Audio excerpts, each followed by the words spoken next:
If you're listening to this, it's already too late for me. I didn't find the UFO, it found me. And what it left behind, it's not just with me, it's inside me. This isn't just a story, it's not a warning, it's a promise. It all started on June 12th, 2023.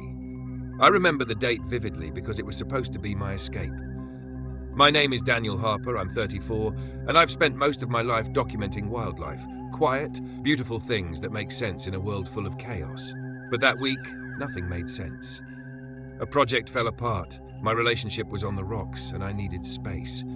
So I rented a small cabin deep in the woods of Black Hollow National Forest, a place so remote it didn't even show up on Google Maps. That's what I wanted. No distractions, no people, just me, the trees, and time to think.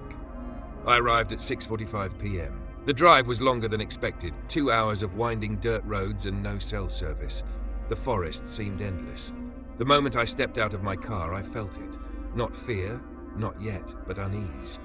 The trees stretched endlessly, their shadows weaving together like a net. The air was heavy still, and the silence, it wasn't peaceful. It was alive, like the forest itself was holding its breath. I told myself I was just tired.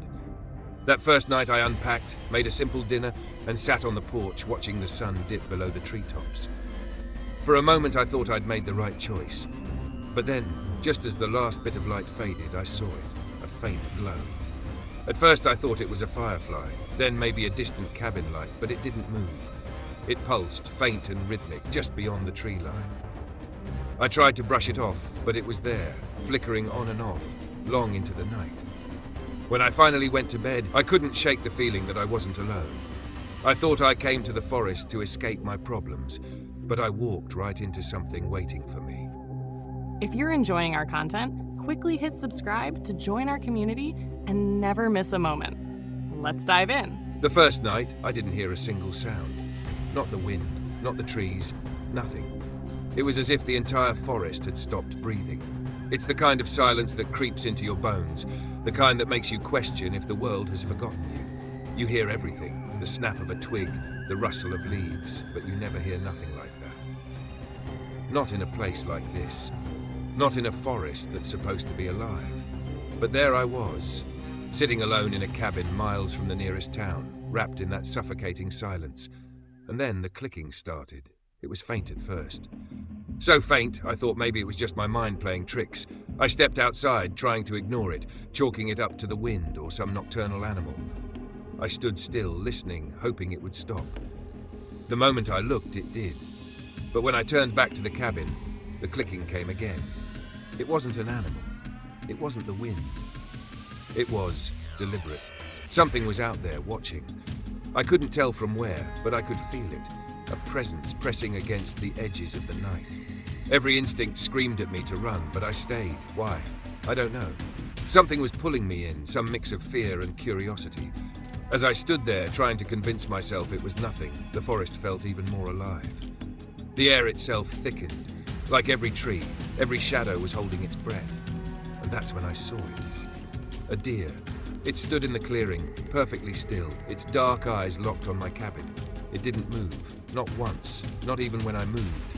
It didn't blink, didn't stir, just stood there staring, waiting. There was something wrong about that deer, something far beyond the usual animal instinct. And I knew then, this wasn't just my imagination. I turned back to the cabin, trying to shake off the unease that was gnawing at me. But as I reached the door, something caught my eye. Patterns, in the dirt. Not random. No, perfectly formed circles, lines and symbols, like some ancient language.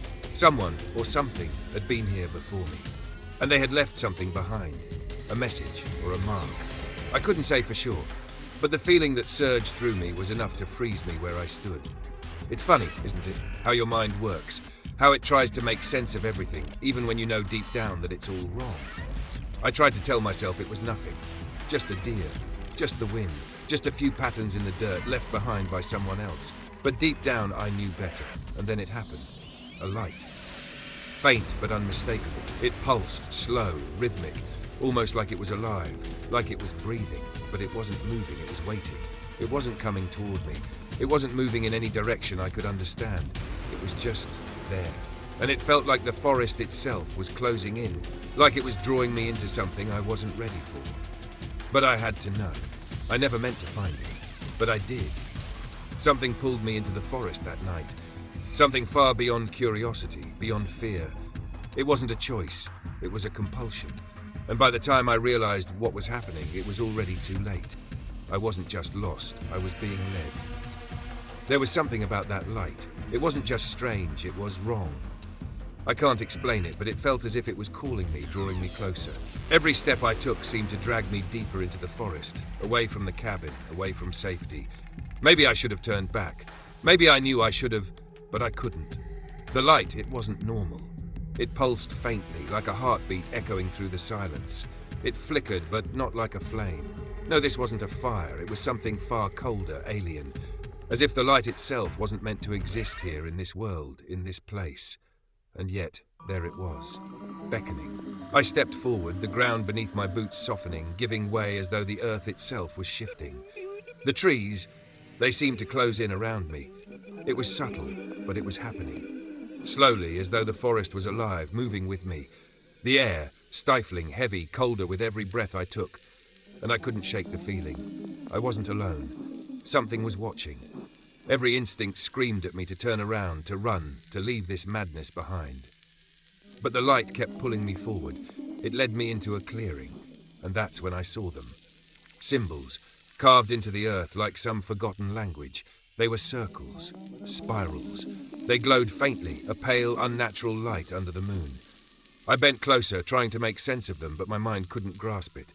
And then the light vanished, like it had never been there at all. The clearing was swallowed by darkness. Just as quickly as it had come, it was gone. The silence was thick, pressing against my chest, suffocating me. I turned, ready to run. But before I could take a step, I heard it. A hum, low, deep, unnerving. And it wasn't coming from anywhere near me. It was coming from everywhere, all at once. The kind of sound that you feel in your bones, in your skull, as if the very air around you was vibrating. I knew then I had to leave, but I didn't know if I could. Just as I turned to leave, I heard it, a low hum, coming from everywhere and nowhere all at once. The hum grew louder, vibrating through my chest until it stopped, and that's when I saw it. The air had thickened around me, stifling my breath as the noise filled the space. It was like the sound of the earth itself trembling, deep and all-encompassing, pulling at the edges of my sanity. And then, suddenly, there was silence. But it wasn't the quiet I was used to. This silence was oppressive. It held weight, as though something had just shifted in the world. And then, in that unbearable stillness, I saw it. It hovered above the clearing, massive and silent. Its surface shimmered, shifting like liquid metal. The way the light bent off it wasn't natural. It reflected colors I'd never seen before, hues that seemed to shift in a dance of impossibility.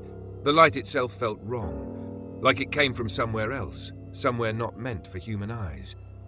My heart was in my throat, but I couldn't move. I didn't dare blink. I knew I wasn't alone in that clearing. The air seemed to crackle with an energy I could feel in my bones. I wasn't watching this thing alone. I wasn't even the focus of its attention, but something else was. And that something else was out there, just beyond the edge of the shadows, emerging from the void of the unknown. Then they stepped out of the light. Tall. Too tall. Their bodies were long and thin, moving unnaturally, like they were underwater, but not. There was something impossibly wrong about the way they glided, as though they weren't bound by the same rules I was. They were not quite human. Their eyes, those eyes, they glowed, bright, piercing, like they could see right through me. Their gaze felt invasive, as if they knew every dark corner of my soul, every secret I had buried so deep. And for a second I thought I could hear my heart thumping louder than ever, but it was theirs I was really listening to. It beat in unison, resonating in a way that felt alien, intensely, deeply wrong. I pressed myself harder against the tree, my fingers digging into the bark. My breath was shallow, each exhale trembling in the stillness. I told myself they hadn't seen me, they couldn't have. I was hidden, out of their line of sight. But even as the thought passed through my mind, the feeling crawled up my spine, the overwhelming certainty that they knew exactly where I was. Every movement I made was measured, controlled, as if any slip would betray me. I held my breath, barely daring to blink, but my mind was unraveling with fear. This wasn't a dream. It wasn't a hallucination. This was real. I could feel the pressure of their gaze, like a physical force pushing down on me. My limbs were stiff, locked in place. I couldn't move. And then, in that cruel moment, I heard it. My foot. It snapped a branch beneath me. In an instant, their heads turned in unison. It was as if time itself had stopped, and everything was focused on that one terrible moment. I couldn't breathe. I couldn't think. They knew. I ran. And the forest, it felt alive. Every tree, every branch seemed to twist and claw at me, pushing me forward, pulling me backward. The ground beneath my feet seemed to shift with every step, as if the forest itself was conspiring to keep me there. I heard the hum again, closer now, louder, deafening. It was following me, closing in. My heart raced, but I couldn't outrun the truth. Whatever they were no longer just watching me. They were coming for me. I ran, but the forest had its grip on me, pulling me back with every step. Every step I took felt like I was sinking deeper into something far darker than the night itself. The path ahead twisted and bent like it had a mind of its own. Trees loomed closer with every turn, their trunks narrowing as if pushing me into a corner. The once familiar trail now felt foreign and hostile. The air grew thicker, pressing down on me, suffocating me with its weight. My breath came in ragged gasps, and panic gripped my chest. I stumbled, looking back, but the forest had already shifted.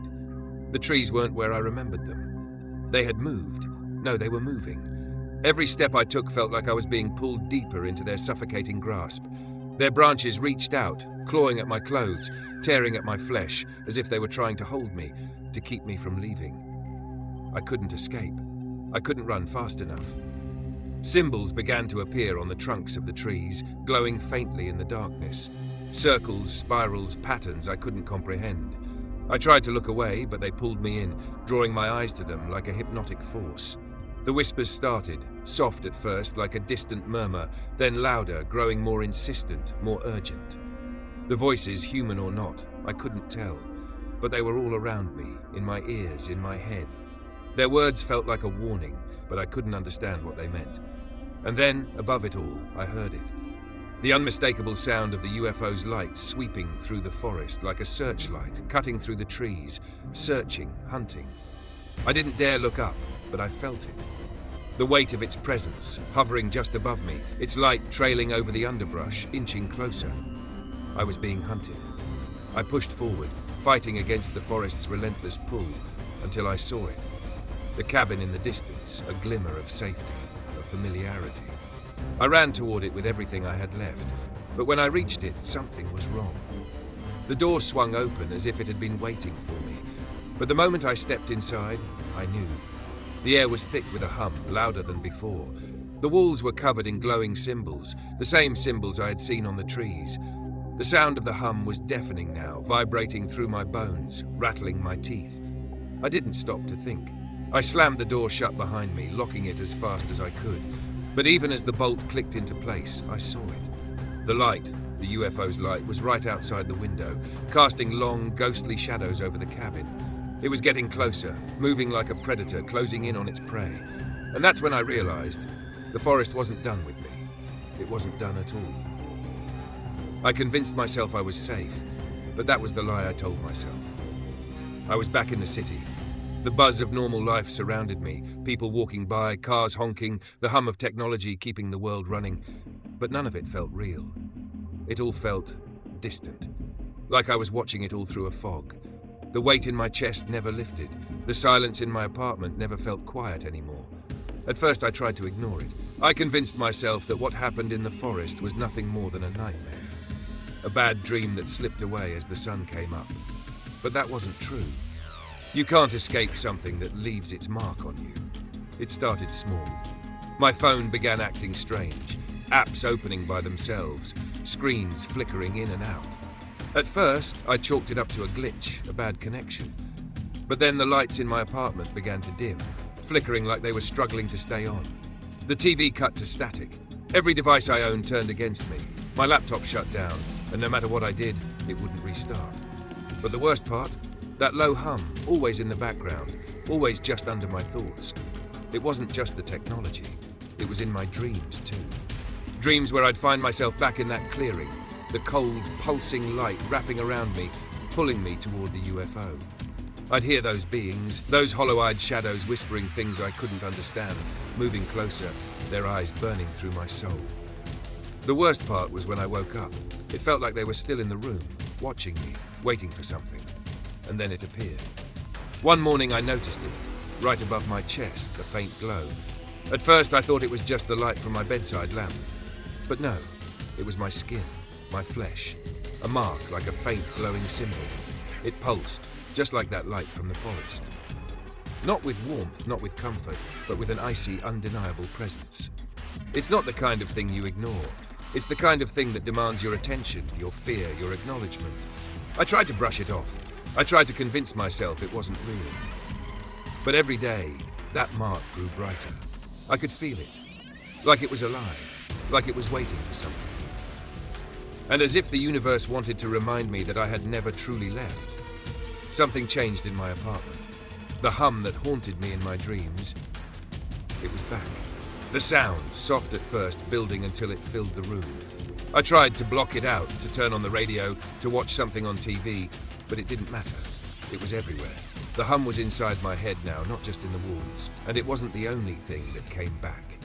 I sat here, recording this, just trying to get it all down, to make sense of it, to find some explanation. And that's when I saw it.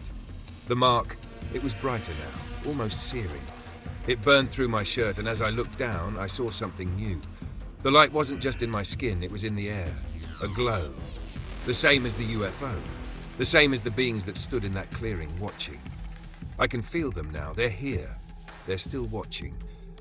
And I don't know why they let me go. I don't know what they want from me, but they're still here.